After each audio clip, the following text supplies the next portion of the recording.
एक बहू ने सासू माँ के दिल के सभी रहस्य जानकर हो गई हैरान। आज से मैं इस बुढ़िया का कोई काम नहीं करूंगी, रसोई में सब्जी बनाते हुए मीरा ने गुस्से में बड़बड़ाते हुए कहा। उसकी आंखों में नाराजगी की चमक थी और हाथ सब्जी काटने में इतने तेज चल रहे थे कि मानो उस गुस्से का असर चाकू पर भी हो रहा हो।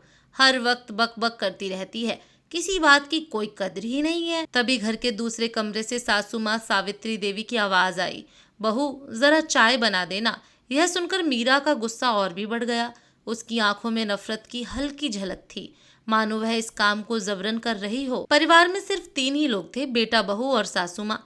बेटा रोहित एक बड़ी कंपनी में काम करता था और अक्सर नौकरी के सिलसिले में बाहर दौरे पर रहता था। ऐसे में घर में सिर्फ मीरा और सावित्री देवी ही रह जाती थी, लेकिन इन दोनों के बीच अक्सर अनबन रहती थी। मीरा को सासू माँ की हर छोटी बड़ी बात पर टोका टोकी पसंद नहीं थी और सासू माँ को बहू की बेपरवाही और बातों का जवाब देना। दोनों के बीच का यह तनाव बढ़ता ही जा रहा था। रोहित जानता था कि उसकी माँ और पत्नी के बीच इस तरह की नोक झोंक होती रहती है, लेकिन वह जानबूझकर इसमें बीच में नहीं पड़ता था। उसे पता था कि दोनों उसके लिए बहुत महत्वपूर्ण हैं और वह नहीं चाहता था कि किसी की भी नाराजगी उसके लिए समस्या बन जाए। एक दिन पहले की बात थी जब सासू माँ ने मीरा को किसी बात पर टोक दिया था। तब से मीरा नाराज थी और उस नाराजगी का असर उसके हर काम में झलक रहा था। कल तो इतना उल्टा सीधा बोल रही थी और आज बड़ी मीठी मीठी बातें कर रही है, मीरा ने ताने मारते हुए कहा। आपको याद भी है कि आपने कल क्या क्या कहा था? सावित्री देवी ने कुछ पल के लिए सोचा और फिर शांत स्वर में बोली, मुझे तो याद नहीं कि मैंने कल क्या कहा था, लेकिन जो भी कहा होगा तेरे भले के लिए ही कहा होगा। जो कुछ भी मैं कहती हूँ तुझे अपना समझकर ही तो कहती हूँ। सब कहते हैं कि तू मेरी बहू है, पर तू मेरी बहू नहीं है, समझी? मीरा के कान खड़े हो गए। यह क्या कह रही हैं?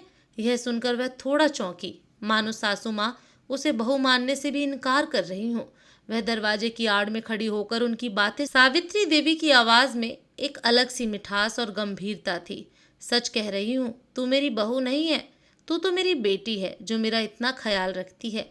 तू मेरी बहन है जो मुझसे लड़ती है, झगड़ती है। तू मेरी माँ है जो इतने अच्छे से मेरी सेवा करती है। तू तो मेरी सबसे अच्छी सहेली और मेरे अकेलेपन की साथी है जो अपने दिल की बात मुझसे कहती है और मेरी बात सुनती है। मैंने कुछ कह दिया तो क्या अपनी माँ को माफ नहीं कर सकती? सावित्री देवी की बातें मीरा के दिल को छू गईं। वह सुन्न हो गई थी। उसकी आंखों में आंसू आ गए। उसे अचानक एहसास हुआ कि सासू माँ की हर बात के पीछे एक सच्चा प्यार और अपनापन था जिसे वह अब तक समझ नहीं पाई थी। अचानक वह दौड़ते हुए आई और सासू माँ के गले लग गई। रोते हुए उसने कहा, नहीं माँ, आपको पूरा हक है अपनी बेटी को डांटने का। मुझे माफ कर दो माँ। दोनों की आंखों से आंसू बहने लगे, मानो सारे गिले शिकवे धुल गए हों। उनका रिश्ता अब पहले से कहीं ज्यादा मजबूत और गहरा हो गया था। इस बीच दरवाजे पर खड़ा रोहित यह दृश्य देखकर आश्चर्यचकित था। उसे यकीन नहीं हो रहा था कि जो सास और बहू कुछ देर पहले तक एक दूसरे से नाराज थीं, वे अब एक दूसरे के गले लगकर रो रही थीं। उसकी आंखों में भी हल्की नमी आ गई।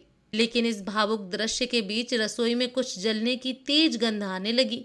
जब सबकी नजरें उस ओर गईं तो देखा कि रसोई में बन रही सब्जी जलकर राख हो चुकी थी, लेकिन इस राख में भी एक नई उम्मीद की रोशनी थी जो इस परिवार के रिश्तों को फिर से सजीव कर रही थी। दोस्तों, आपको ये कहानी कैसी लगी कमेंट करके जरूर बताएं। फिर मिलूंगी एक नई कहानी के साथ।